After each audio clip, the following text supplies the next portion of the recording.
नमस्कार। और आपको नवरात्रि की बहुत बहुत शुभकामनाएं। और कुछ ही दिनों में देश रामनवमी का पर्व मनाएगा। रामनवमी की बहुत बहुत शुभकामनाएं। आपको भी। मेरा पहला सवाल होगा ये कि आपने कई भाषणों में कहा है कि 2024 आपका लक्ष्य नहीं है, 2047 है। तो 2047 तक क्या कुछ होने वाला है और क्या ये चुनाव महज एक फॉर्मेलिटी है?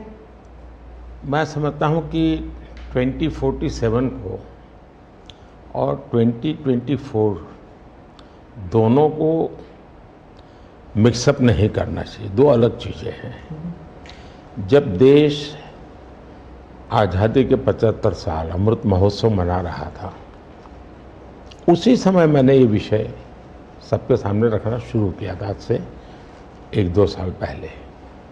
और मैं ये कहता था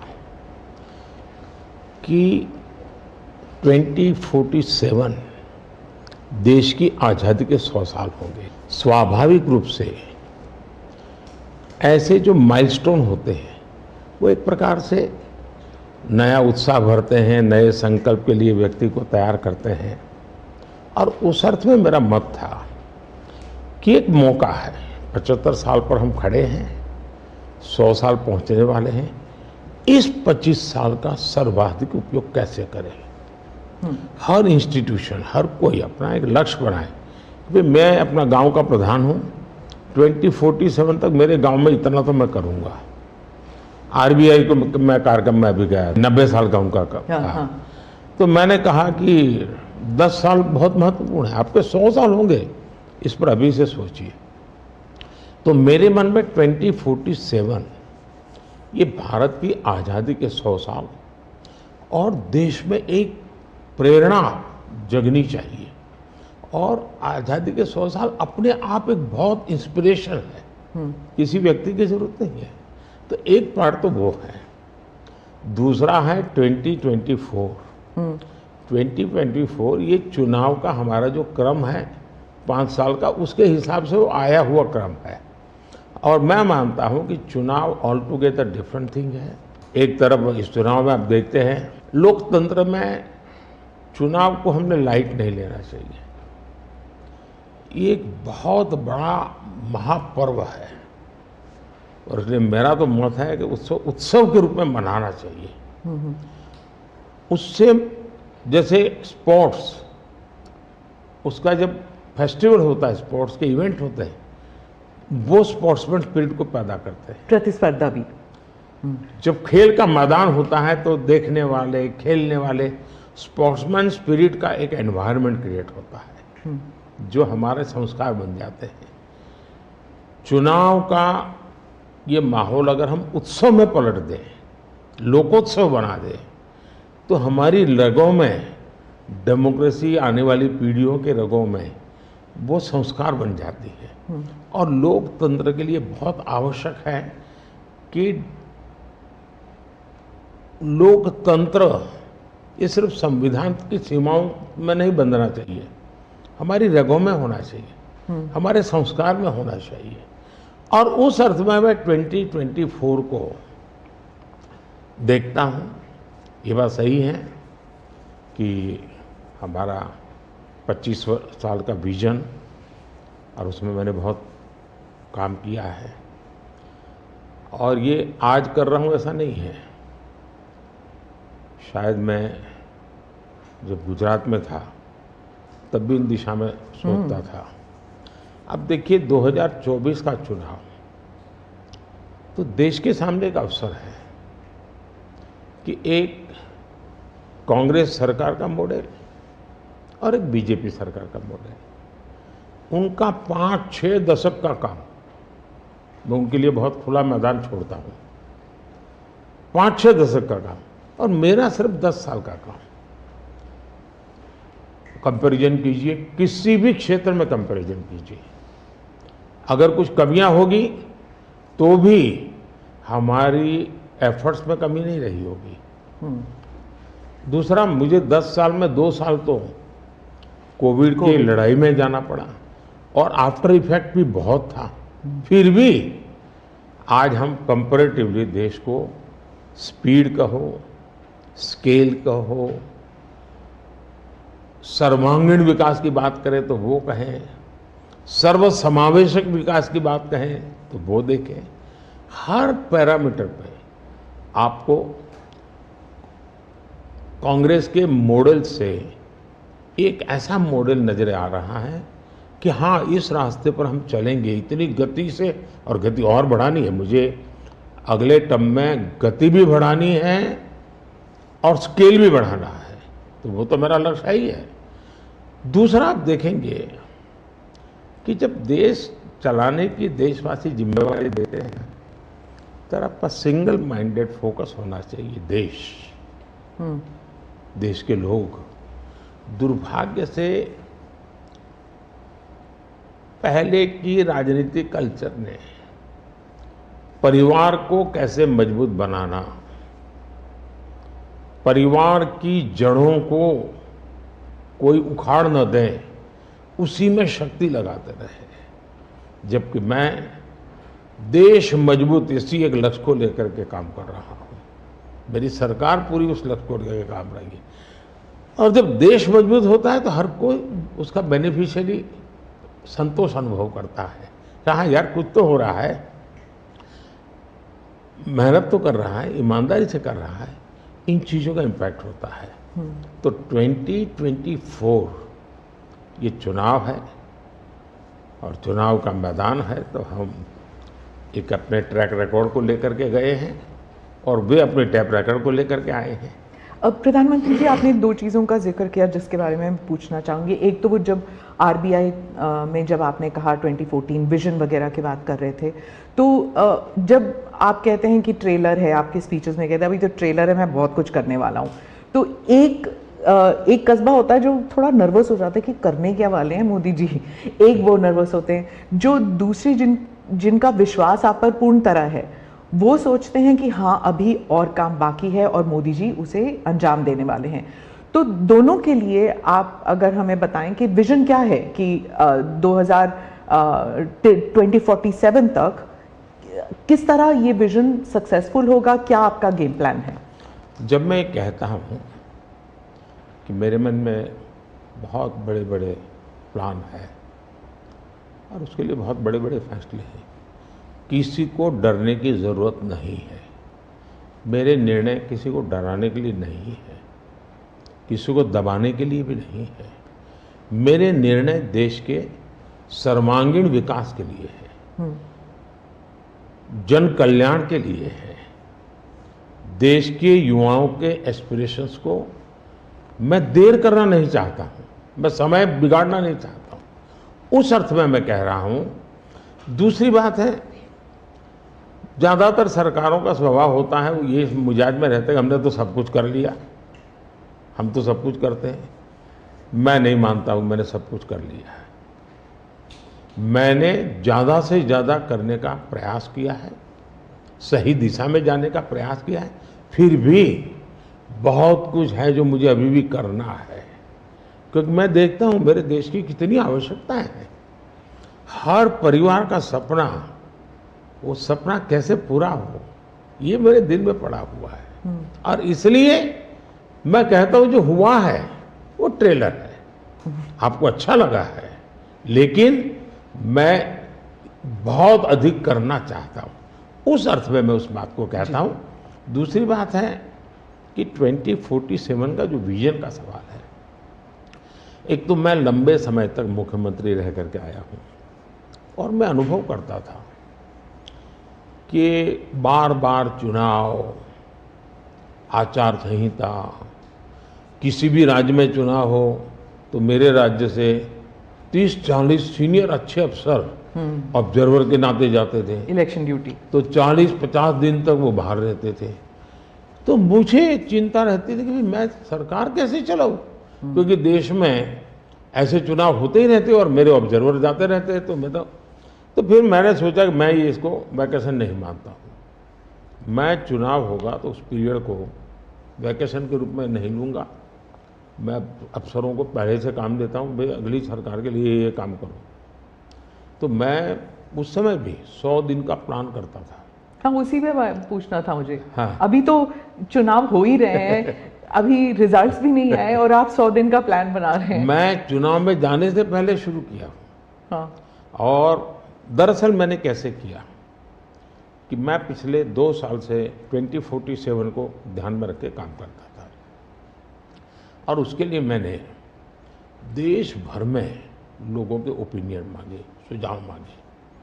शायद 15 लाख से अधिक लोगों के मैंने सुझाव दिए हैं कि वो आने वाले 25 साल में हिंदुस्तान को कैसे देखना चाहते हैं। और मैंने सभी यूनिवर्सिटीज़ को कांटेक्ट किया, मैंने अलग अलग एनजीओ को कांटेक्ट किया, संगठनों को, और 15-20 लाख लोग उन्होंने इनपुट दिया। फिर मैंने एआई की मदद लेकर के उसको सब्जेक्ट वाइज बनाया, उसका काफ़ी मैंने टेक्नोलॉजी, आर्टिफिशियल इंटेलिजेंस, हाँ, टेक्नोलॉजी का भरपूर उपयोग किया। ओके। मैंने हर विभाग में अफसरों की एक डेडिकेटेड टीम बनाई कि भाई इस पर काम कीजिए, कैसे हो सकता है अगले टर्म के लिए, 25 साल के लिए। और फिर मैंने खुद ने उनके साथ बैठा, प्रेजेंटेशन दिए 2-2, 2.5 घंटे, और मेरा विजन के अनुरूप क्या चीज़ें हैं, कौन सी चीज़ें डुएबल हैं, कौन सी चीज़ें डुएबल नहीं। थोड़ा सा ट्रेलर बता सकते हैं? उसको मैं ऐसा है कि आचार संहिता चल रही है। अच्छा। मैं अभी अगर इन चीज़ों को बताऊंगा तो शायद कोई उसको गलत अर्थ में ले लेगा, तो मैं उसमें फंसना नहीं चाहता हूँ जी। लेकिन इसमें कुछ छुपा हुआ नहीं है, मिल ही जाएगा। दूसरा मैंने कहा कि मैं चाहता हूँ कि ये जो मैं डॉक्यूमेंट बना रहा हूँ, जो मेरा विजन है, लेकिन वो विजन मोदी की बपौती नहीं है, वो 15-20 लाख लोगों के विचारों को उसमें समाहित किया। एक प्रकार से इसकी ओनरशिप देश की है। 15-20 लाख लोग इनपुट देते हैं, मतलब पूरा देश दे रहा है जी। मैंने क्या किया है कि मैंने उसको अभी डॉक्यूमेंट के रूप में तैयार करवा रहा हूँ। जैसे ही चुनाव प्रक्रिया पूरी हो जाएगी तुरंत वो स्टेट को भेज दिया जाएगा। ओके। मैं चाहूँगा कि स्टेट उस पर काम करे, स्टेट को क्या लगता है, क्या हो सकता है, क्या नहीं। और वो सिर्फ बीजेपी स्टेट्स नहीं है, सभी नहीं, पूरा देश, ये देश का है, ये भाजपा का नहीं है जी। ओके। ये काम देश का है जी। फिर मैं नीति आयोग की मीटिंग बुलाऊंगा, उसमें इस पर व्यापक चर्चा करूंगा मुख्यमंत्रियों के साथ, और फिर उसमें से एक फाइनल चीज बनेगी। दूसरी तरफ मैंने अफसरों को कहा कि अभी जो हमारे सामने चित्र बना है, जो कुछ भी इनपुट आए उसके आधार पर मैंने अपने इनपुट दिए, उसमें से मुझे 3 हिस्सों में काम करना है। एक, बीजेपी का जो मैनिफेस्टो आएगा उसमें से करणीय काम तुरंत कैसे ले सकते हैं। दूसरा, ये जो 25 साल का हमारा जो एक खाका बना है, जो मेरा अपना विजन है, अभी तो मैं चाहूँगा कि मुझे और भी उसमें क्रिटिकल इनपुट चाहिए मुझे। मैं ऐसा नहीं मानता हूँ कि सब कुछ मुझे ही समझ और मुझे ही दिखता है। कोशिश मैंने भारी की, मैंने काफ़ी समय लगाया इसमें। उसको मैं 3 हिस्सों में बांटा। एक 25 साल, उसके लाइट में मेरे नेक्स्ट 5 ईयर, और उसके लाइट में मेरे फर्स्ट 100 डेज। तो इस प्रकार से मैंने पूरा डिजाइन बना अफसरों को काम पे लगा दिया है, क्योंकि मैं 1 मिनट भी गंवाना नहीं चाहता हूँ जी। अब आपको याद होगा 2019 में बहुत कम लोगों को ध्यान रहता है, उस समय भी मैंने 100 दिन का काम दे करके चुनाव के मैदान में गया था, और जब वापस आया आर्टिकल 370 100 दिन में मैंने कर दिया। 3 तलाक से मेरी बहनों को मुक्ति दिला दी, पहले 100 दिन में किया। यूएपीए बिल सिक्योरिटी को लेकर के हमने 100 दिन में कर दिया। बैंकों का मर्जर बहुत बड़ा काम था, हमने 100 दिन में किया। इतना ही नहीं, पशु का टीकाकरण, ये कोविड के टीकाकरण की इतनी चल रहा है ना, मैं देश में पहली बार करीब 15,000 करोड़ रुपया लगा करके पशुओं के टीकाकरण का बड़ा अभियान चला रहा हूँ, और मैंने 19 में पहले 100 दिन में किया था। तो मैं 100 दिन का क्या काम करना वो हैफाजत नहीं करता, मैं बिल्कुल प्लानिंग करके उसको आधार पर आगे चलाता हूँ। मोदी जी, आपने एक टर्म कॉइन किया है जो बहुत ही लोकप्रिय हो गया है, मोदी की गारंटी। अब चुनाव के वक्त कई लोग कह रहे हैं कि क्या उम्मीदवार जो है वो नॉट इम्पॉर्टेंट है, वोट तो सिर्फ मोदी जी को जा रहा है क्योंकि मोदी जी की गारंटी है। तो इलेक्शन के दौरान ये सब टर्मिनोलॉजी इंपॉर्टेंट होता है। पहली बात है, उम्मीदवार ही नहीं, चुनाव में हर मतदाता इम्पोर्टेंट होता है। चुनाव में बूथ लेवल का कार्यकर्ता भी इम्पोर्टेंट होता है, कैंडिडेट भी उतना ही महत्वपूर्ण होता है।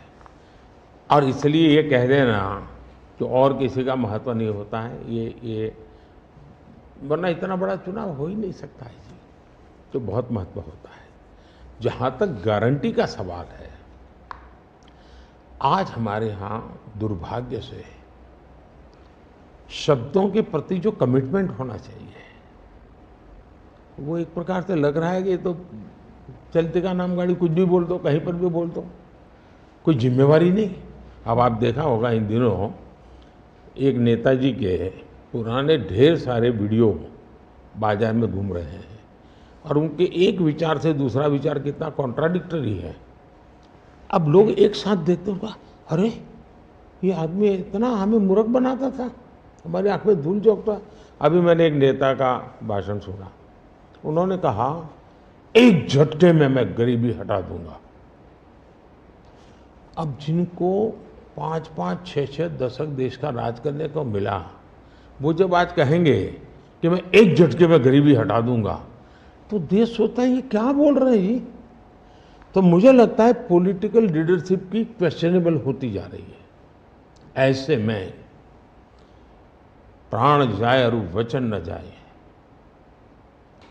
ये महान परंपरा से हम निकले हुए लोग हैं। मैं मानता हूं कि नेताओं ने ओनरशिप लेनी चाहिए, जिम्मेवारी लेनी चाहिए। ये मैं जो बोल रहा हूं मतलब मेरी जिम्मेवारी है, ये कोई करेगा ऐसा करेगा ऐसे नहीं चलता है। और उसमें से मैंने बल दिया है गारंटी का। मैं कमिटमेंट भी करता हूं और उसका मैं ओनरशिप ले रहा हूं। और जब ओनरशिप लेते हैं ना तो देश को भरोसा होता है। आज आप देखिए कि हम जो बात कहते हैं उस पर लोगों का भरोसा है। 370 हटाऊंगा, भले हमें पार्टी का जन्म हुआ तब से हम कह रहे थे, हमारे श्यामा प्रसाद मुखर्जी ने बलिदान दिया था, लेकिन हम उस पर पक्के मन से लगे हुए थे। जब मेरा मौका आया मैंने पूरी हिम्मत दिखाई, 370 गई और आज जम्मू कश्मीर का भाग्य बदल गया। 3 तलाक कितने ही चीजों से गुजरा, पॉलिटिकल लीडरशिप डर गई, लोगों को रहा भी इनके पर क्या भरोसा करें। ये तो एक बार एक बोलते दूसरे, लोगों का भरोसा तब बनता है, कहेगा यार ये खुद खड़े रहेंगे, ये खड़े रहेंगे और जाना भी है तो जिम्मेवारी लेकर के जाएंगे कि भाई ये था, मैं सोचा था, नहीं कर पा रहा हूं, मैं जा रहा हूं वापिस। लेकिन भरोसा बहुत बड़ी ताकत होती है और भारत जैसे देश में ये भरोसा को मैं अपनी जिम्मेवारी मानता हूं और इसलिए मैं बार बार गारंटी ये कहता हूं। मोदी जी, आप भरोसे की बात करते हैं, जब भी हमारे कैमरा टीम्स जहाँ भी जाते हैं वो सब यही कहते हैं कि जो मतदाता हो या कैंडिडेट हो वो सब यही बात करते हैं, मोदी पर भरोसा। तो have we come to this situation जहाँ पे पहले बोला जाता था कि Indira is India, India is Indira, और अब है मोदी इज भारत, भारत इज मोदी। क्या उस लेवल पर पहुँच गए हैं? ऐसा है कि देश ये कहता है और जो मैं खुद भी फील करता हूँ कि ये माँ भारती का बेटा है, ये माँ भारती का संतान है। उससे ज़्यादा न लोग मुझे मेरे लिए सोचते हैं, न ही मेरे लिए बोलते हैं। भारत माँ का संतान है, माँ की सेवा कर रहा है, तो इतना ही बहुत है। मैं राम मंदिर प्राण प्रतिष्ठा की बात करती हूँ। इसको एक राजनीतिक रंग नहीं चढ़ना चाहिए था, लेकिन हो गया है। और जब इलेक्शंस आ गए हैं तो फिर चाहे ऑपोजिशन हो या बीजेपी हो, एक दूसरे पर आरोप लगाते हैं, तुम पापी तुम पापी। कांग्रेस कहती है कि इसका राजनीतिकरण बीजेपी ने किया इसलिए वो पापी है। बीजेपी कहती है कि न्योता देने के बावजूद आप प्राण प्रतिष्ठा में आए नहीं इसलिए आप पापी हैं। तो इसे आप कैसे देखते हैं? पहली बात है कि इसका राजनीतिकरण किसने किया। और इसको आज की घटनाओं से मत, जब हमारा जन्म भी नहीं हुआ था, हमारी पार्टी पैदा भी नहीं हुई थी, उस समय अदालत में ये मामला निपटाया जा सकता था, समस्या का समाधान हो सकता था। भारत विभाजन हुआ तो विभाजन के समय ये तय कर सकते थे, चलो भाई इतनी इतनी चीज़ें ऐसा कर लो, वो नहीं किया गया। क्यों? कि एक ऐसा हथियार हाथ में है, जो हथियार वोट बैंक पॉलिटिक्स के लिए मजबूती का एक दांव है, इसलिए उसको पकड़ के रखा गया और बार बार उसको भड़काया गया। अब जब ये अदालत के अंदर मामला चल रहा था, अदालत में अभी जजमेंट ना आए वहां तक कोशिश की गई। न्यायिक प्रक्रिया से होना चाहिए, तो हमारा संविधान हमें कहता है और सरकार की तो जिम्मेवारी है, लेकिन उसमें भी अड़ंगे डालना, ये क्यों? क्योंकि उनके लिए ये राजनीतिक हथियार था, ऐसे लोगों के लिए। और देखिए राम मंदिर का, ऐसे लोग हैं राम मंदिर कर रहे हैं, तुम्हें मार देंगे, ऐसा करके वोट बैंक बनाने का एक तरीका था। अब हुआ क्या, राम मंदिर बन गया तो उनके हाथ से वो मुद्दा ही चला गया। अब वो किसी को डरा नहीं पा रहे हैं, राम मंदिर आ जाएगा, आ गया, कुछ नहीं हुआ, आग नहीं लगी कोई। दूसरा, इनकी प्रकृति, आप सोमनाथ मंदिर से लेकर के अब तक की घटनाएं देखिए, वे भारत की मूलभूत आस्थाएं, भारत का मूलभूत जो पिंड है, उसके प्रति नेगेटिविटी लेकर के ही देश में वो अपनी बातें। अब सोमनाथ मंदिर को क्या प्रॉब्लम था, सरदार पटेल थे, डॉक्टर राजेंद्र बाबू को जाना था, वहां तो न जनसंघ था, न भाजपा था, न आरएसएस थी, न कोई लड़ाई थी, लेकिन उन्होंने मना कर दिया जाने। वो जो नेहरू जी की जो चिट्ठी थी, हाँ, जो भी है, अब ये और वो परंपरा आज भी चल रही है कि प्राण प्रतिष्ठा का निमंत्रण मिले और आप उसको ठुकरा दें। सचमुच में तो आपको गर्व होना चाहिए कि ये राम मंदिर निर्माण करने वाले जो भी लोग हैं, जिन्होंने संघर्ष भी किया है, वे आपके सारे पाप भूल करके, सारे आपके गुनाह भूल करके घर में आकर के आपको इनवाइट कर रहे हैं और नए से व्यवहार शुरू करना चाहते हैं। आप उसको भी उस पुराने मिजाज से ठुकरा दें, तब लगता है कि आपके लिए वोट बैंक एक बहुत बड़ी आपकी मजबूरी है। और उस वोट बैंक के चलते इस प्रकार की चीज़ें होती रहती।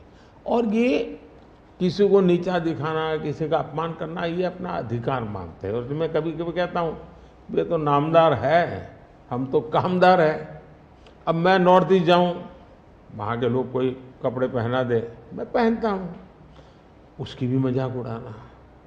यानी हर चीज़ की, मैं तमिलनाडु जाऊँ लुंगी पहनूँ तो उनको लगता है देखो ये कर रहा है, वो कर रहा है।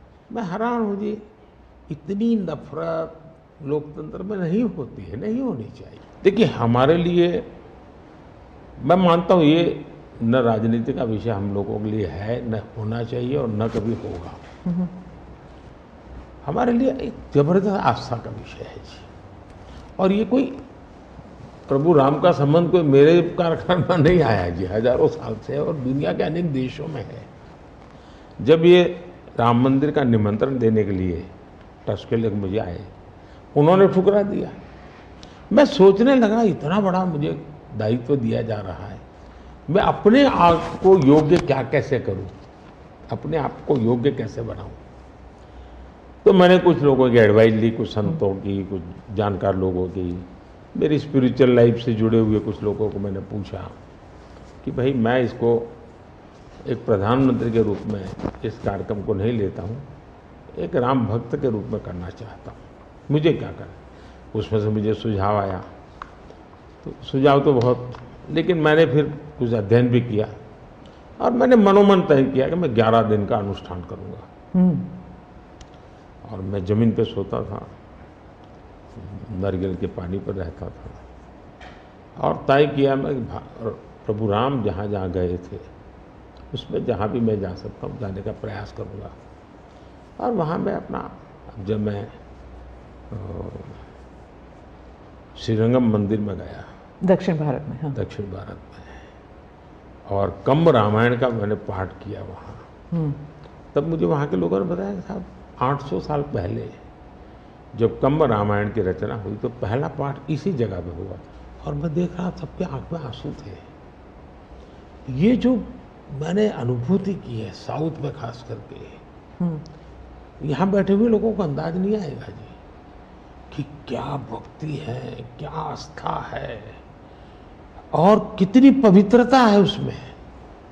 मेरा कार्यक्रम नोन नहीं था, मेरा काम भी ऐसा व्यक्तिगत था, लेकिन जो जन सामर्थ्य एक प्रकार से मुझे उनके भाव में अनुभव कर रहा था, तो मेरे लिए शायद मेरी स्पिरिचुअल जर्नी की एक बहुत बड़ा महत्वपूर्ण एक 11 दिन की घटना मैं देखता हूँ।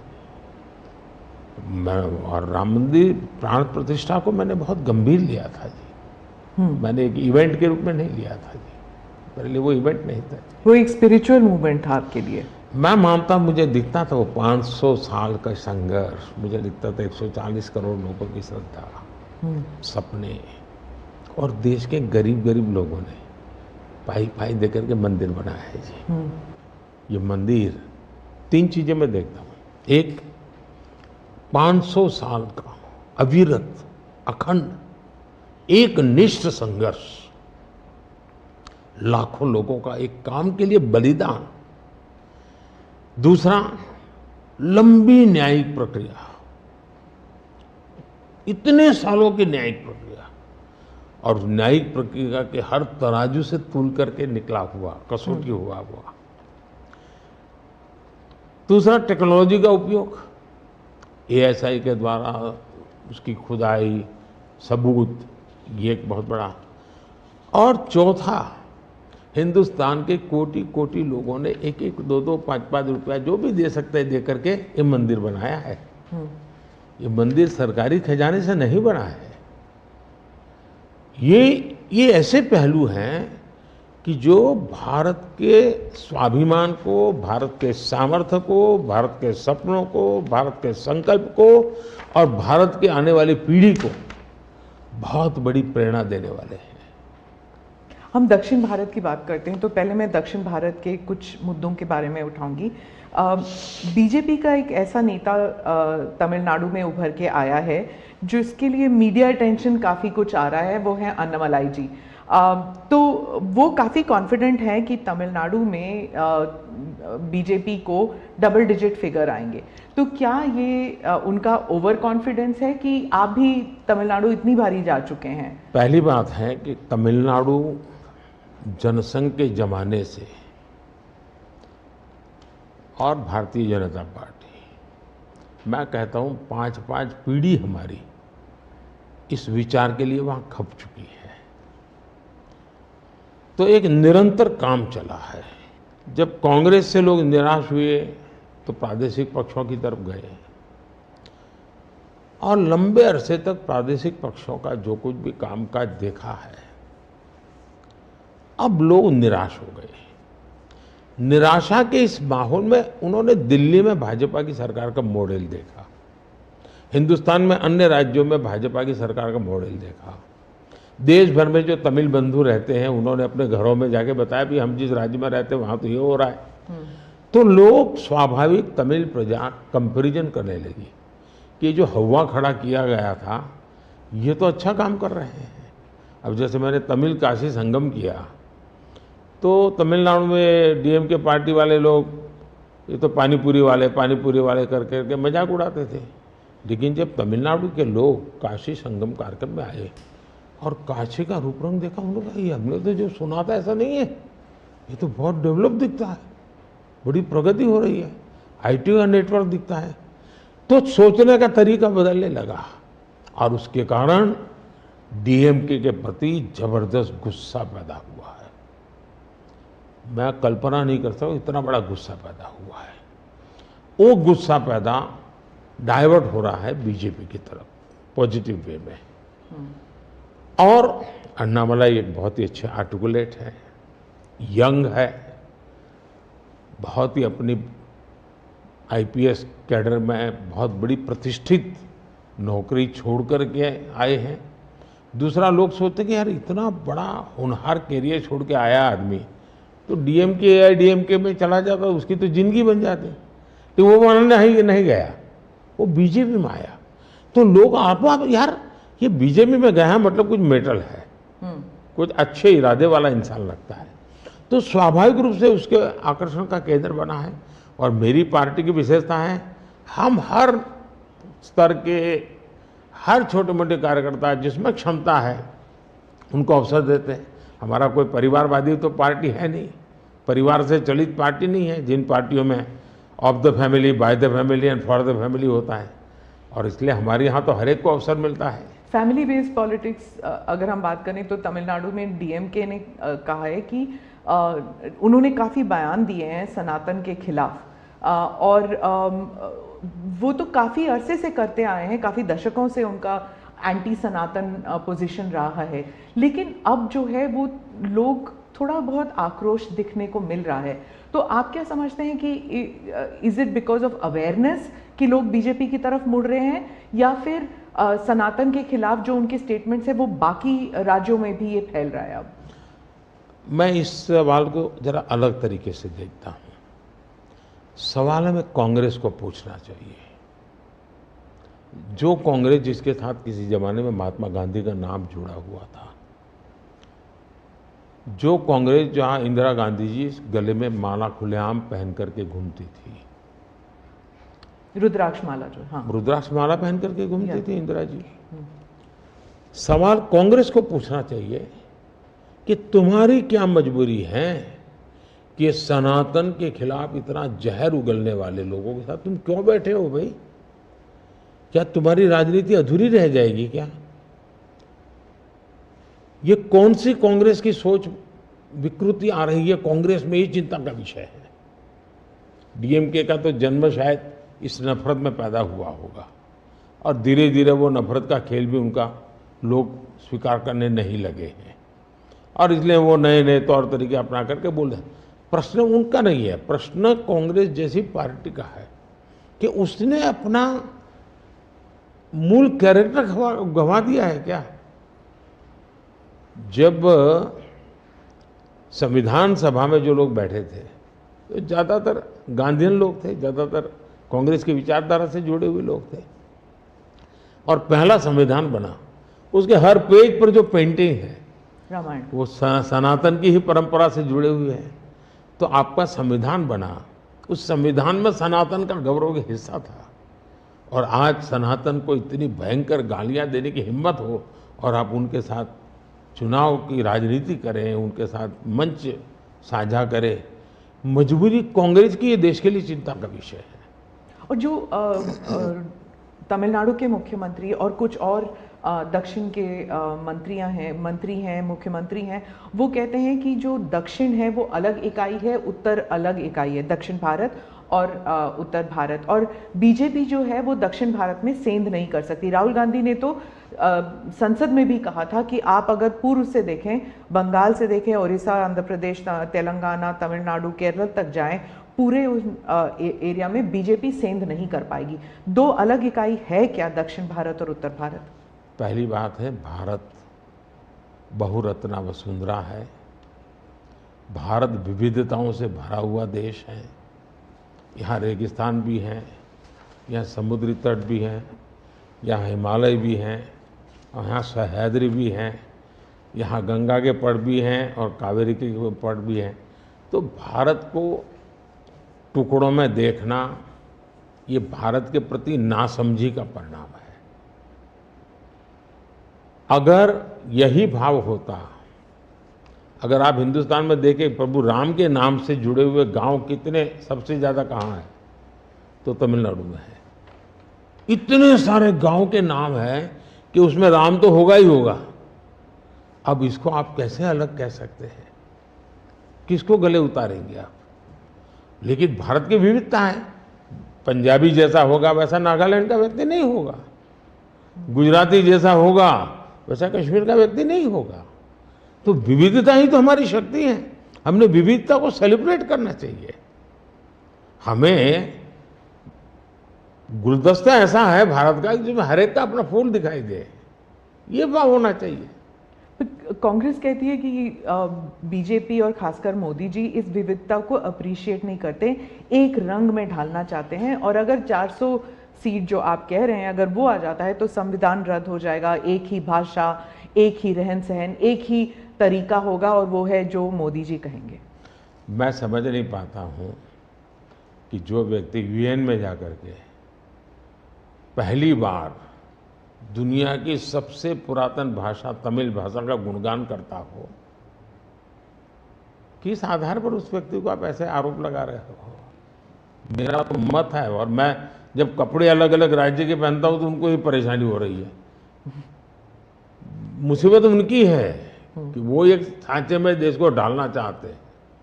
हम तो विविधता की पूजा करते हैं, हम विविधता को सेलिब्रेट करते हैं।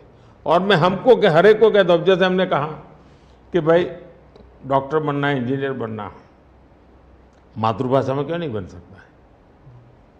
जब मैं मातृभाषा में डॉक्टर इंजीनियर बनने की बात करता हूँ, मतलब कि मैं मातृभाषा को सेलिब्रेट कर रहा हूँ, उसका महात्मा बढ़ा रहा हूँ। मुझे ये अभी ये गेमिंग वाले सब बच्चों के साथ बैठा था, तो उनमें से किसी ने पूछा कि हमारे लिए कोई संदेश, तो ऐसे मैंने कहा एक काम करो, अब जब भी आप हस्ताक्षर कहीं करेंगे, सिग्नेचर करेंगे, अपनी मातृभाषा में सिग्नेचर करो, इतना तो गर्व करो। अब मैं तो विविधता को लाने की कोशिश कर रहा हूँ। अब उनको आरोप लगाने हैं, क्या करेंगे? कुछ मुख्यमंत्री हैं वो कहते हैं कि उन्हें सेंटर से सहयोग नहीं मिलता। दक्षिण के भी कुछ मुख्यमंत्री हैं, आप भी मुख्यमंत्री रह चुके हैं, अब प्रधानमंत्री हैं पिछले 10 साल में। क्या कोऑपरेटिव फेडरलिज्म को लेकर आपके विचार बदल गए हैं जब आप मुख्यमंत्री थे और जब अभी आप प्रधानमंत्री हैं? दरअसल, और क्या उन्हें नहीं मिलता सहयोग? दुर्भाग्य हुआ है कि जो रीजनल एस्पिरेशंस होते हैं उसको सबसे ज़्यादा तवज्जो देनी चाहिए, ये मेरी पार्टी की फिलॉसफी है। अगर आप रीजनल एस्पिरेशंस जो हैं उसको नकार करके विकसित भारत का सपना पूरा नहीं कर सकते। दूसरा, मैं गुजरात में लंबे समय तक मुख्यमंत्री रह के आया हूँ, और मेरा सौभाग्य है कि देश में मैं पहला प्रधानमंत्री ऐसा हूँ कि जिसके पास राज्य के मुख्यमंत्री का इतना बड़ा अनुभव रहा है। तो एक मुख्यमंत्री के नाते केंद्र से क्या अपेक्षाएं होती हैं, केंद्र से क्या तकलीफें होती हैं, उसको मैंने भली भांति झेला है, समझा भी है। और इसलिए मैं कतई नहीं चाहूँगा कि मेरे देश का कोई राज्य, उसका उमंग उत्साह हो विकास का, उस पर कोई रुकावट पैदा हो।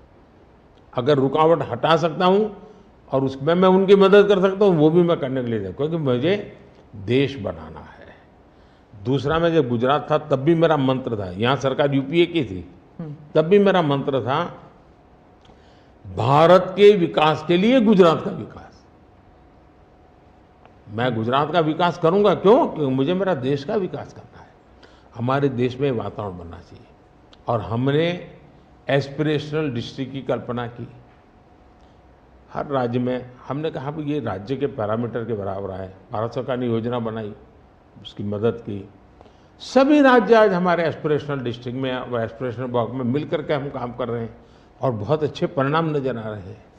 अब आप कोरोना देखिए, मैंने इतनी बार चीफ मिनिस्टर से मीटिंग की, शायद 20-25 बार, और हर चीज़ में सब मिल करके निर्णय करते थे।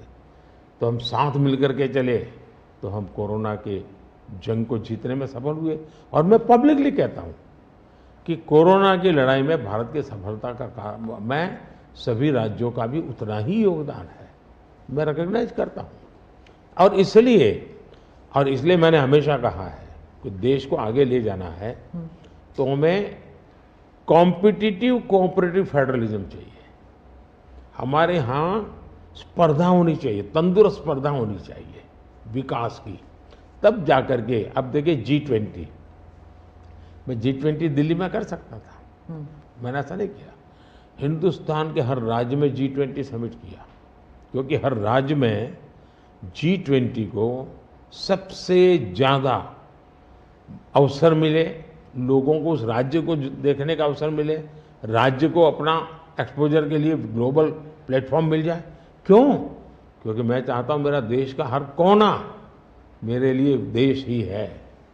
मोदी जी, दो सवाल G20 को लेकर मैं पूछना चाहती थी आपसे। एक तो वो जो क्लासिक शॉट था ना, वो प्रेसिडेंट बाइडेन और प्रिंस सलमान जो हैंडशेक वाला जो शॉट, उसके बारे में एक। दूसरा, वेस्टर्न मीडिया में बहुत से आर्टिकल्स आते थे उस वक्त कि कोई कंसेंसस होगा नहीं, डेक्लेरेशन होगा नहीं, पर हो गया डेक्लेरेशन। तो ये दो, इन दोनों चीज़ों की बैक स्टोरी बताइए। एक तो आपने वो हैंडशेक कैसे करवाया, और दूसरा डेक्लेरेशन कैसे हुआ? एक ग्लोबल गुड जब उसके लिए काम करते हैं और अपने निजी कोई इफ्स एंड बट्स नहीं होते हैं, तो आप दुनिया को ऑन बोर्ड ले सकते हैं। और मेरी कोशिश ये थी कि मुझे बताइए भाई, आखिरकार ये G8 और G20 पैदा कैसे हुआ। जिन मुद्दों को लेकर के पैदा हुआ तो उस मुद्दों से हटना नहीं, और उसमें सब मेरे से कन्विंस हुए, सब लोग कन्विंस हुए। कुछ लोगों से मुझे व्यक्तिगत बातचीत करने की ज़रूरत थी, मैंने वो भी किया। कुछ शब्दों की किसी के आग्रह रहते थे, उनको मैंने समझाने का प्रयास किया। दूसरा, मेरा इरादा था कि मैं लास्ट सेशन में नहीं करूँगा, मैं इसको इतना जल्दी करूँगा कि लोग सरप्राइज कर जाएंगे। और इसलिए मैंने दूसरे ही दिन पहले ही सत्र में डिक्लेरेशन वाला काम पूरा कर दिया। तो जो नेगेटिव अनुमानों के आधार पर सारा G20 घसीटने की कोशिश होती थी, मैं इसको किसी भी हालत में चौंका देना चाहता था। तो दैट वाज माय स्ट्रेटेजी, और वो स्ट्रेटेजी सफल हुई। और मुझे खुशी है, जहाँ तक दुनिया के उन देशों को क्यों लाए साथ, कैसे लाए। देखिए, सिल्क रूट की चर्चा हम बहुत समय से सुनते आए हैं। सिल्क रूट किसने बनाया, कैसे बना, कोई हिस्ट्री अवेलेबल नहीं है। तो सिल्क रूट चल पड़ा और यानी इवॉल्व हुआ धीरे धीरे।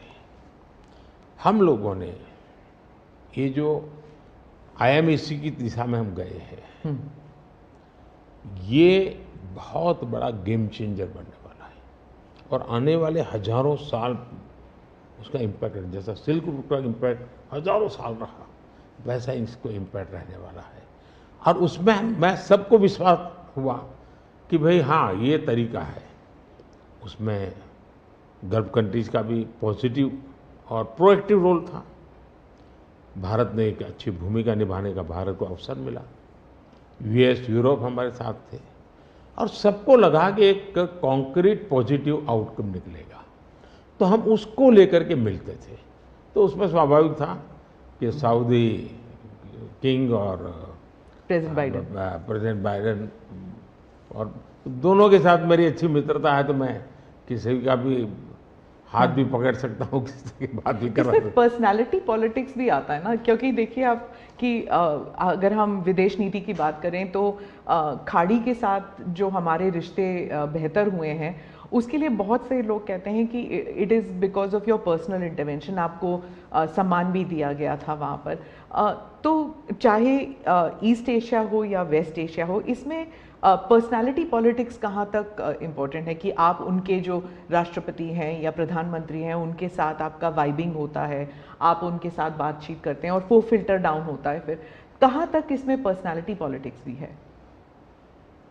मैं समझता हूँ कि इसके अलग अलग व्यू हो सकते हैं और सब सही हो सकते हैं। एक मत स्ट्रॉन्ग है कि पर्सनालिटी कल्ट या पर्सनल रिलेशन, ये बहुत ज़्यादा इन चीज़ों में नहीं डाले थे। एक मत है, स्ट्रॉन्ग मत है। मुझे लगता है कि हमारी डिप्लोमेसी अगर प्रोटोकॉल में फंसी रहेगी तो हम परफॉर्म नहीं कर पाएंगे। डिप्लोमेसी की ताकत भी इनफॉर्मल में भी है, प्रोटोकॉल में ही ऐसा नहीं है। प्रोटोकॉल में ज़्यादा पोजीशनिंग होता है, पहले कौन आएगा, पहले कौन हाथ मिलाएगा वगैरह, उसी में समझ जाता है। तो मैंने शुरू से देखा कि भाई, जैसे मेरी शपथ हुआ था बड़ा इंटरेस्टिंग है। मैंने तय किया कि मैं सार्क देशों को 2014 की शपथ में। हाँ 2000 पहली बार में पहली बार। सार्क देशों को बनाने का मेरे मन में विचार आया। और उसके पीछे कारण ये था क्योंकि मेरा चुनाव प्रचार में मुझ पर आरोप एक ही था कि ये मोदी तो एक राज्य से आया है, ये देश की राजनीति क्या समझेगा, विदेश नीति क्या समझेगा, ये तो डुबो देगा। ये चुनाव प्रचार का मेरा खिलाफ के जो मुद्दे थे उसमें एक बड़ा महत्वपूर्ण मुद्दा था। सब लोग मेरी मजाक उड़ाते थे। तो मुझे लगा इनको एक ही एक्शन से मुझे जवाब दे देना चाहिए, बोलने की जरूरत नहीं है पहले दिन से। तो मैंने शपथ समारोह में सार्क देशों को बुलाया। उसके पहले मैंने बैक चैनल से उन सबसे सहमति ले ली थी, ऐसा तो नहीं हो सकता कि कोई, और सब लोग आए। मेरा शपथ हुआ। फॉरेन मिनिस्टर अभी तो हमारा बना भी नहीं था, और मैं इन सारी चीज़ों से बिल्कुल नया था, बिल्कुल अनभिज्ञ था, लेकिन बायलैटरल सबके साथ होना था। जब हम लोग हैदराबाद हाउस में गए तो मुझे समझाया सब प्रोटोकॉल वालों के साथ, ऐसा होगा, वो आएंगे, आप ऐसा कहेंगे सर। जब समय हुआ आना शुरू, मैंने कहा ऐसा करो मैं बाहर जाता हूँ उनको लेने के लिए। तो सारी सिस्टम हिल गई थी कि यार अपने प्रधानमंत्री गेट पर जाएंगे। सारी मेरी एमईए की प्रोटोकॉल की जो दुनिया थी ना, उसके लिए वो पहला ही दिन बड़ा गजब होता, और मेरे लिए वो एक एक्शन सारे मेरे दरवाजे खोल दिए थे। और इसलिए मैं प्रोटोकॉल में बंधने के बजाय परफॉर्मेंस पर फोकस करके डिप्लोमेसी के लेवल को शिफ्ट करने का प्रयास किया, और उसमें मुझे सफलता मिली है। President Obama, president Biden, president Trump, इन तीनों के साथ आपने काम किया हुआ है, और इंडिया यूएस रिलेशंस एक अपवर्ड ट्रैजेक्टरी पे हैं। लेकिन बहुत से मुल्क हैं जो भारत की अपवर्ड ट्रैजेक्टरी से परेशान होते हैं। ये इट इज़ अंडरस्टूड कि ये है, जैसे कि चाइना, क्योंकि वो दे यूज टू थिंक कि ग्रुप ऑफ टू होगा, एक तरफ चाइना, एक तरफ अमेरिका, मतलब दो पावर सेंटर्स होंगे। तो मैं सिर्फ उदाहरण के लिए चाइना दे रही हूँ, लेकिन हमारे इर्द गिर्द जो मुल्क हैं वो भी थोड़े असमंजस में है कि ये भारत की ट्रैजेक्टरी इतनी ऊपर इतनी जल्दी जा रही है। क्या हम अपने नेबरहुड को अपनी सक्सेस स्टोरी का हिस्सा नहीं बना सकते? अच्छा सवाल आपने पूछा।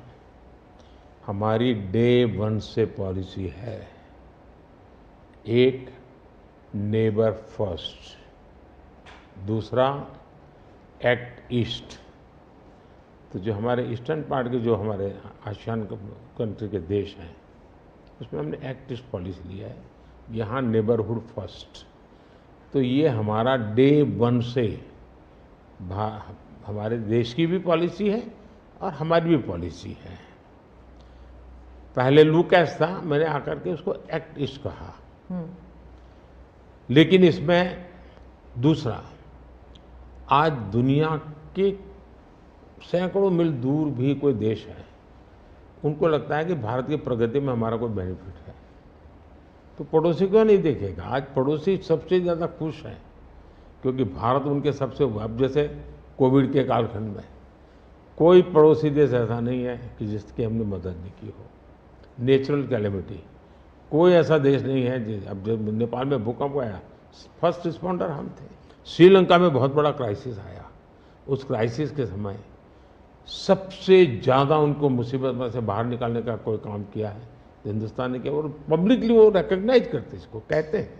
और इसलिए मैं तो दूसरा अनुभव कर रहा हूँ, वो हमसे बहुत अपेक्षाएं करते हैं, और पॉजिटिव अर्थ में मैं कहता हूँ, अच्छे रूप में देखते हैं। और भारत ने भी कहा है कि भाई हम हमारे सभी देशों को, पड़ोसियों को शक्तिशाली और समृद्ध देखना चाहते हैं। आपने दोस्ती का हाथ बढ़ाया था 2014 से ही पाकिस्तान, चाइना के साथ भी ऐसे किया था। लेकिन जब आप सक्सेस स्टोरी या अपने नेबरहुड फर्स्ट की बात करते हैं तो पाकिस्तान, चाइना, मालदीव्स ये भी आते हैं, और यहाँ पर कटाक्ष है अगर आप बात करें तो। इसके लिए सुधार उसमें उनकी अंदरूनी राजनीति महत्वपूर्ण है। भारत और उन देशों का संबंधों से ज़्यादा उनका इंटरनल पॉलिटिक्स के लिए कुछ चीज़ें जरूरी है। जी, विदेशी मीडिया जो है वो हमेशा कहती है कि Modi is the most popular prime minister in India. वो इस बारे में कोई दो राय नहीं है, लेकिन ये भी कहती है कि a strong Modi means democracy start sliding. मतलब लोकतंत्र के लिए खतरा है अगर मोदी जी और स्ट्रॉन्ग हो जाएंगे। लेकिन भारत में कुछ और ही है। वो वही रेटिंग्स, वही एजेंसीज कहते हैं कि लोग जो हैं वो खुश हैं कि मोदी जी अगर स्ट्रॉन्ग हो जाएं, तो उन्हीं के रेटिंग्स ये कहते हैं। आप इस बारे में क्या कहेंगे? पहली बात है कि उनकी टर्मिनोलॉजी क्या है और उनके इस कंक्लूजन पर आने का आधार क्या है, ये अपने आप में एक रिसर्च का विषय है। लेकिन मैं ये समझ नहीं पाता हूँ कि जिस देश में 6 लाख पंचायतें चुने हुए लोगों से चलती हो, दुनिया में कोई देश ऐसा है कि जहाँ 6 लाख पंचायतें और नियमित रूप से चुनाव जहाँ होते हैं, इतने राज्य, अनेक पार्टियों की सरकारें, हमारे देश में शायद ही कोई ऐसी पॉलिटिकल पार्टी होगी जो कहीं सत्ता में ना हो।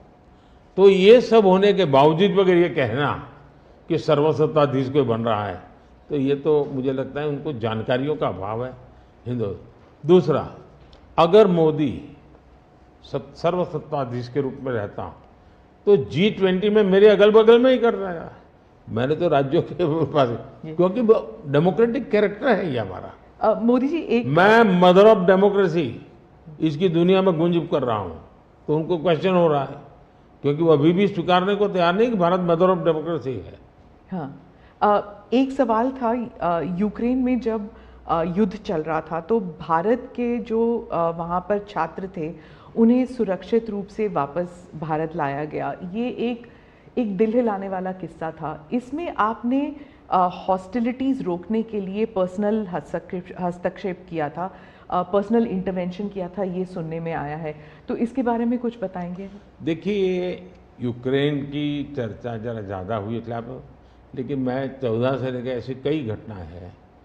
अगर आपने एक सुषमा स्वराज जी का एक इंटरव्यू है, आप देखिए कि कैसे यमन में से हमने हिंदुस्तान के लोगों को लाए, और सऊदी किंग के साथ मैंने बात कर करके उनसे कहा, भाई मुझे वहाँ यमन से लोगों को लाना है, तो आपका बॉम्बार्डिंग चल रहा है, हम कर नहीं पा रहे हैं, मुझे कैसे मदद करेंगे? तो उन्होंने कहा कुछ समझ लीजिए मुझे। और सुषमा जी ने अपने इंटरव्यू में सारी चीज़ें कही हुई है। भारत की रिक्वेस्ट पर एक पीरियड रहता था जिस पीरियड में बॉम्बार्डिंग नहीं होता था, और उस समय हम हवाई जहाज़ में हमारे लोगों को निकालते। यमन से करीब 5,000 लोगों को हम लाए थे। उसी प्रकार से यूक्रेन में, मेरा यूक्रेन से भी इतना ही घनिष्ठ नेता है, मेरा रशिया से भी इतना ही घनिष्ठ नाता रहा है। दोनों राष्ट्रपति के साथ में बहुत मित्रतापूर्ण मेरा रहा है। मैं पब्लिकली राष्ट्रपति पुतिन को कह सकता हूँ कि युद्ध का समय नहीं है। मैं यूक्रेन को भी कह सकता हूँ पब्लिकली कि बातचीत के रास्ते पर ही जाना चाहिए, और इसके कारण मेरी क्रेडिबिलिटी है। और जब मैंने कहा भाई भारत के इतने लोग, हमारे नौजवान फंसे हुए हैं और मुझे आपकी मदद चाहिए, और मैं आप क्या व्यवस्था कर सकता हूँ, फिर मैंने बताया मैंने इतनी इतनी व्यवस्था की है, आप इतना मेरी मदद कीजिए। उन्होंने मदद की, और भारत के तिरंगे की ताकत इतनी थी कि विदेशी व्यक्ति की भी भारत का तिरंगा हाथ में रखता था तो उसके लिए जगह मिल जाती थी।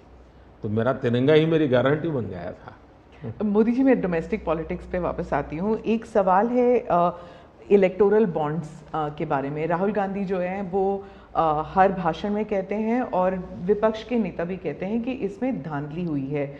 आपकी पार्टी के लोग भी कहते हैं कि अगर गलती है, अगर इसमें कोई गुंजाइश है इसके सुधार में, तो वो कर सकते हैं।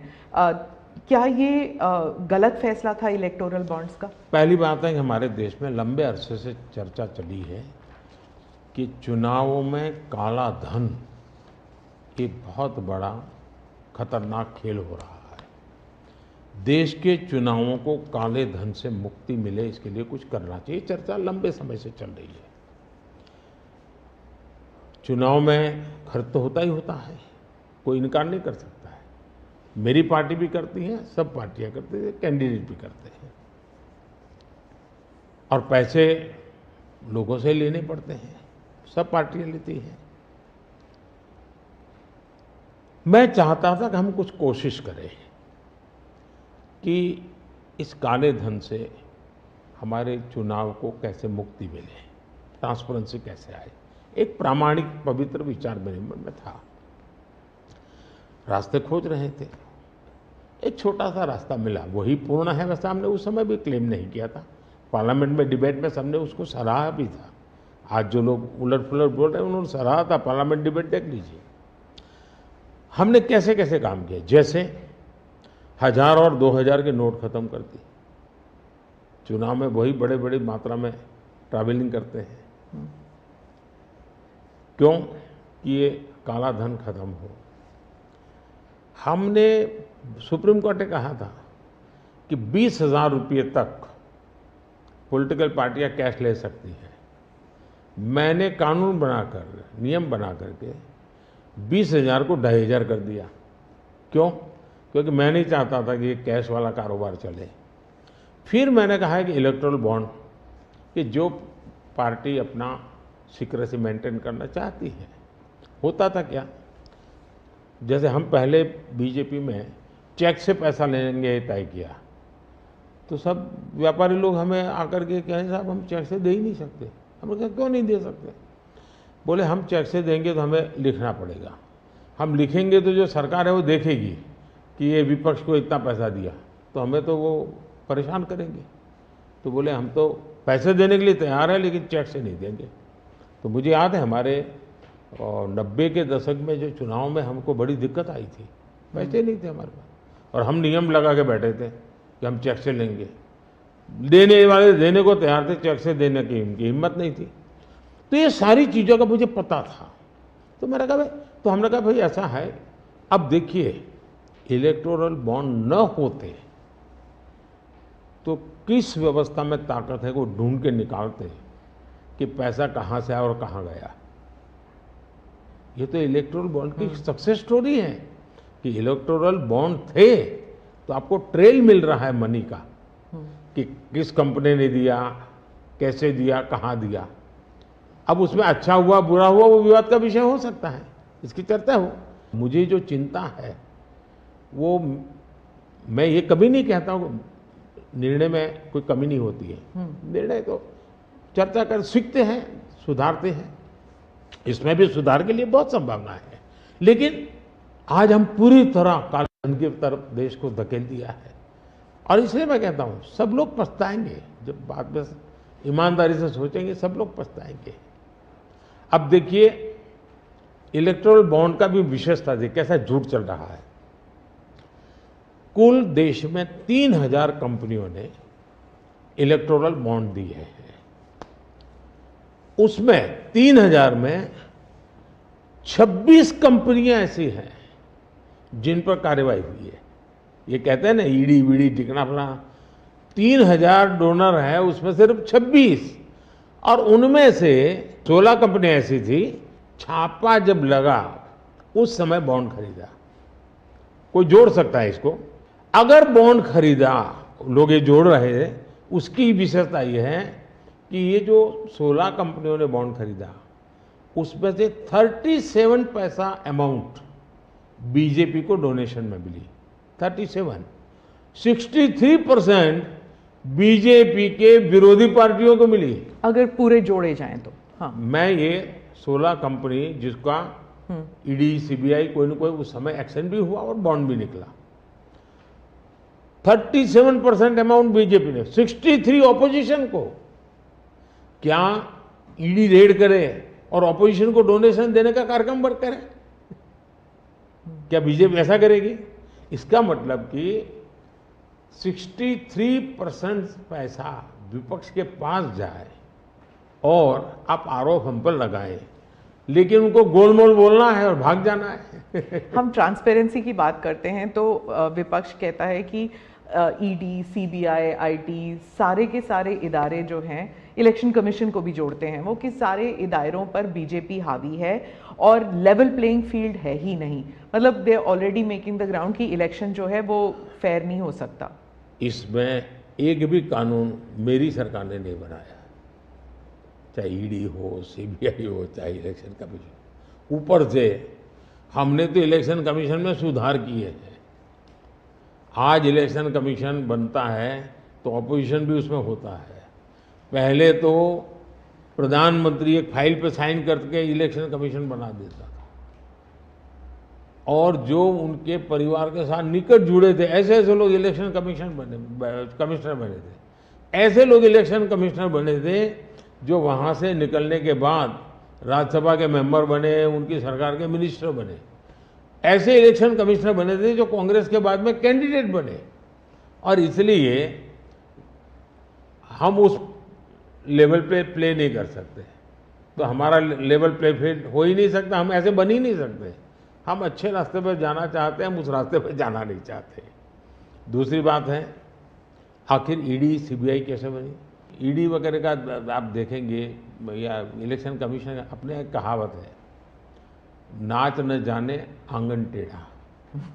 और इसलिए कभी ईवीएम का बहाना निकालेंगे, कभी मूलतः पराजय के लिए वो कुछ रीजनिंग अभी से सेट करने में लगे हैं ताकि पराजय उनके खाते में न चढ़ जाए। वो कह रहे हैं लड़े कैसे आप? या तो ऑपोजिशन लीडर्स को जेल में डाल रहे हैं, या फिर अगर वो आपकी पार्टी में आ गए तो सारे पाप धुल गए। कितने ऑपोजिशन लीडर जेल में हैं? कोई मुझे बताए। और क्या यही ऑपोजिशन लीडर उनके सरकार चलाते थे? या जेल का डर है? हाँ? डर तो पाप का होता है जी, ईमानदार को क्या डर होता है? मेरे यहाँ भी तो उन्होंने मेरे होम मिनिस्टर सबको जेल में डाल दिया था। दूसरा, ईडी की बात करते हैं। आप गुजरात के बारे में कह रहे हैं जब आप मुख्यमंत्री? हाँ, मैं मुख्यमंत्री था। अच्छा, जो ईडी की बात करते हैं, ईडी ने जितने केसेस किए ना, उसमें से सिर्फ, देश को समझना, सिर्फ 3% ही पॉलिटिकल लोग इन्वॉल्व है जिन पर एक केस हुए हैं। 97% जिनका राजनीति से कोई लेना देना नहीं, ऐसे लोगों है को हुआ है जो कोई ड्रग माफिया है, कुछ अफसर हैं जो करप्शन करते हैं, कुछ अफसर हैं जो बेनामी संपत्ति बना के बैठे हुए हैं। 97% केस उन पर हुए हैं, जेलों में वो लोग गए हैं। अच्छा, मजा देखिए, ईडी एक स्वतंत्र संस्था को काम कर देना चाहिए, नहीं करने देना चाहिए? बनाई क्यों भाई? 2014 से पहले ये संपत्ति अटैच करने का ईडी को अधिकार है। 2014 से पहले उन्होंने सिर्फ 5,000 करोड़ रुपए की संपत्ति अटैच की। कौन रोकता था ईडी को भाई? और किसके लाभ में कहता? मेरे कालखंड में गलत काम करने वालों की 1 लाख करोड़ रुपए की संपत्ति अटैच हुई है।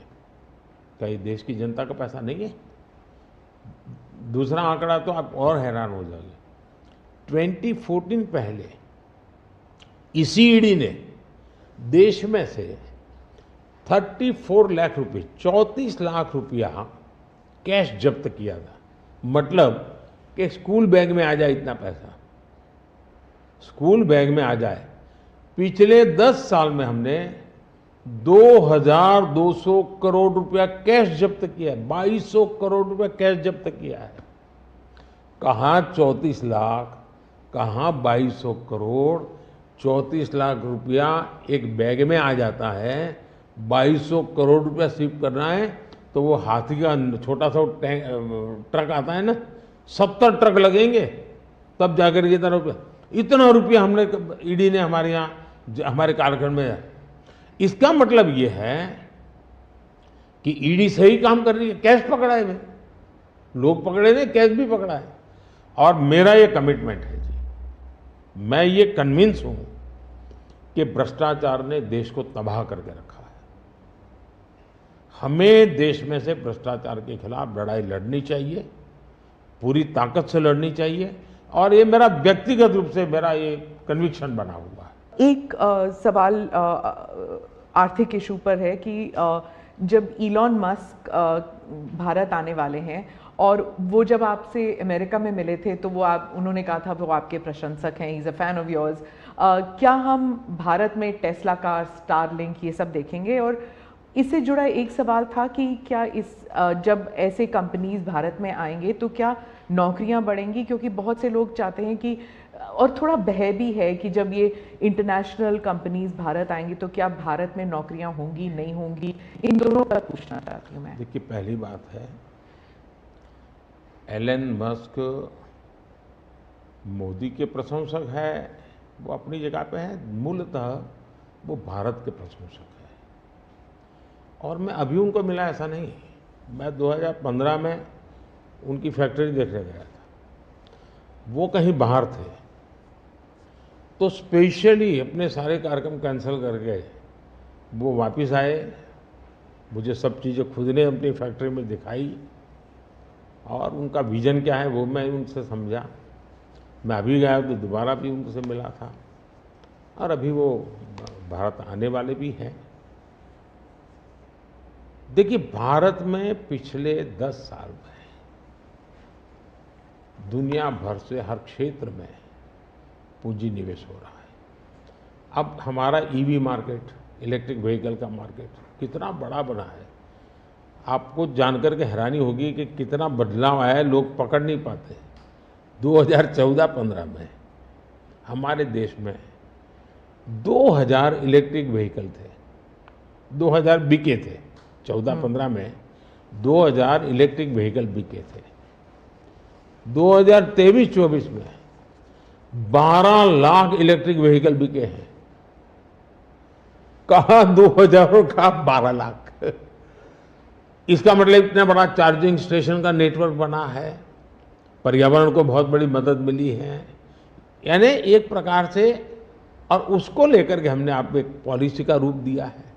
हमने दुनिया को कहा कि भाई भारत बहुत तेजी से ईवी पे जा रहा है, मैन्युफैक्चरिंग करना चाहते वो आना चाहे आइए। इतना ही नहीं, मैं चाहता हूं हिंदुस्तान में निवेश आना चाहिए, क्योंकि भारत में वो चीज़ें जिसमें भले पैसा किसी का भी लगा हो, पसीना मेरे देश का लगना चाहिए, उसके अंदर सुगंध मेरे देश की मिट्टी की आनी चाहिए, ताकि मेरे देश के नौजवानों को रोजगार मिले।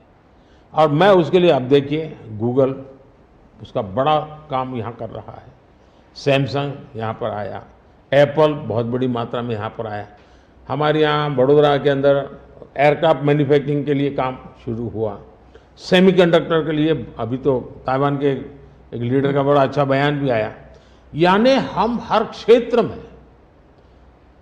चाहते हैं कि लोग टेक्नोलॉजी ट्रांसफर करें, हम चाहते हैं कि लोग पूंजी निवेश करें, हम चाहते हैं कि हमारे देश के नौजवानों को रोजगार मिले। मैं ये अब मुझे मंजूर नहीं है कि मेरा देश का गेहूं बाहर जाए और ब्रेड में बाहर से लूँ। मैं ऐसा नहीं चलाऊंगा। जो भी करूंगा मेरे देश में करूंगा, मेरे देश के नौजवानों के लिए करूंगा, और मैं इसके लिए नीतियां भी बनाता हूं, हिम्मत के साथ बनाता हूं, और लोग आ भी रहे हैं, भरोसा कर रहे हैं। प्रधानमंत्री जी, अंत में 2 सवाल पूछना चाहूँगी। एक तो फर्स्ट टाइम वोटर्स, पहले बार जो मतदान करने वाले हैं, उनके लिए आपका क्या संदेश है? और दूसरा, जो ईमानदार मध्यम वर्गीय करदाता है, honest middle class taxpayer, millions are there, तो उनके लिए वो क्या उम्मीद कर सकते हैं मोदी 3.0? देखिए, मैं जो विकसित भारत की बात करता हूँ, उसके साथ साइमल्टेनियस किसका भविष्य जुड़ा हुआ है? जो आज 20 साल का, 22 साल का है, वो 2047 में है, उसकी पूर्ण जिंदगी का एक कालखंड है एक प्रकार से। तब वो 40, 45, 50 का होगा। मतलब ये भारत के विकसित भारत बनने की प्रक्रिया और उसकी जिंदगी की प्रक्रिया दोनों साथ है। गोल्डन अपॉर्चुनिटी है उसके साथ। ये सबसे ज्यादा बेनिफिशियरी आज का जो फर्स्ट टाइम वोटर है, वो 2047 का सबसे बड़ा बेनिफिशियरी बनने वाला है। ये बात मैं उसको समझा रहा हूं कि भाई मैं तेरा भविष्य बना रहा हूं, तुम मेरे साथ जुड़ जाओ। और मैं क्या मानता हूं कि वो जुड़ेगा। दूसरा, फर्स्ट टाइम वोटर जो है वो परंपरागत चीजों से बाहर आना चाहता है। अब आप देखिए विपक्ष का घोषणा पत्र पूरी तरह इकोनॉमी को फेल करने वाला घोषणा पत्र है। एक प्रकार से विपक्ष का घोषणा पत्र देश के जो फर्स्ट टाइम वोटर हैं या पिछले जिनकी उम्र 25 से कम है उनके भविष्य को रौंदने वाला उनका मैनिफेस्टो के इकोनॉमिक प्रोग्राम है। वो तो खटाखट खटाखट खटाखट पैसे देने वाला। मैं उनको क्या करना है, लेकिन पूरा आगे एनालिसिस करोगे तो सबसे बड़ा नुकसान ये जो देश के 25 साल की उम्र से कम उम्र वाले लोग हैं उनके भविष्य को रौंदने वाला एक उनका इकोनॉमिक प्रोग्राम है जी, बर्बाद हो जाएगा। मुझे उनकी जिंदगी बनानी है। मैं देश में इनोवेशन को बल देना चाहता हूँ। देखिए देश में जो पैटेंट इन दिनों रजिस्ट्री हुई, हिस्टोरिकल रिकॉर्ड है पैटेंट के। तो यंग जनरेशन को लगता है हाँ हमारी जिंदगी बढ़ रही है। आज डेटा मेरे देश का इतना सस्ता है, मैं जानता हूँ मेरे देश को आर्थिक रूप से नुकसान हो रहा है, लेकिन सस्ता डेटा का परिणाम है कि मैं देश में डिजिटल रिवॉल्यूशन लाने में मेरे नौजवानों को मैंने ताकत दी है।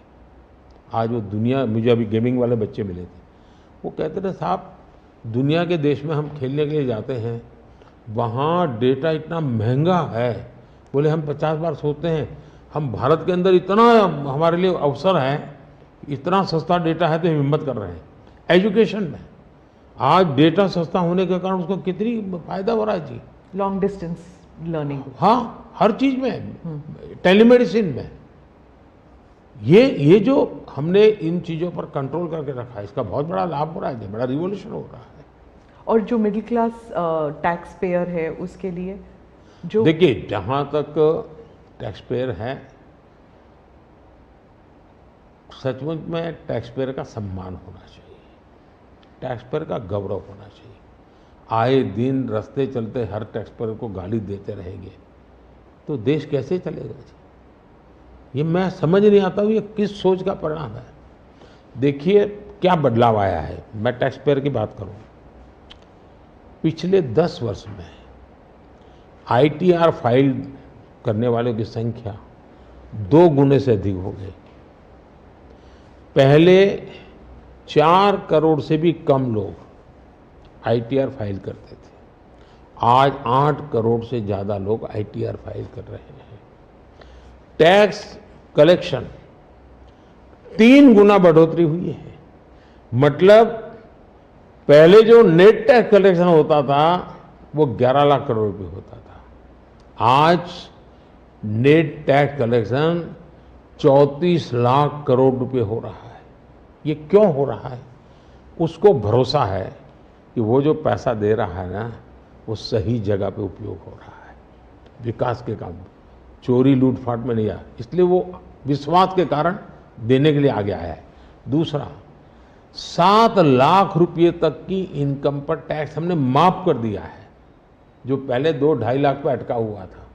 7 लाख रुपये कमाई तक कोई टैक्स नहीं देना है, फिर भी मेरे यहाँ टैक्स बढ़ रहा है। यानी और इसलिए मैं मानता हूँ, मैं तो हर टैक्स पेयर का हृदय से आभार व्यक्त करता हूँ, क्योंकि जो मुझे सपने पूरे करने हैं उसमें टैक्स पेयर जो धन देता है उसी से होने वाला है। और मैं मानता हूँ देश की प्रगति के लिए करदाताओं की संख्या बढ़नी चाहिए और करदाताओं पर बोझ कम होना चाहिए। इस मूलभूत फिलॉसफी की तरफ मैं आगे बढ़ना चाहता हूँ। जैसे, और मैं तो करदाताओं से एक प्रार्थना भी करूंगा कि देश के खातिर विकसित भारत के लिए करदाता क्या कर सकता है। मैं उनको कहूंगा कि आप कम से कम 3 लोगों को जो टैक्स नहीं देते हैं उनको प्रेरित करो कि वो टैक्स देना शुरू करें। हर टैक्स पेयर सिर्फ 3 लोगों को प्रेरित करें।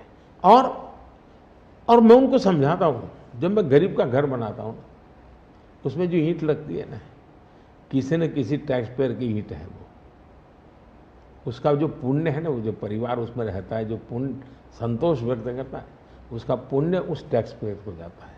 किसी गरीब को मैं जब मुफ्त राशन देता हूँ, जब खाना पका करके अपने बच्चों को खिलाता है ना, तब वो कोई टैक्स पेयर सोचे कि काश मैंने टैक्स दिया था, वो भूखा बच्चा खाना खा रहा है, उसको टैक्स देने का आनंद आएगा।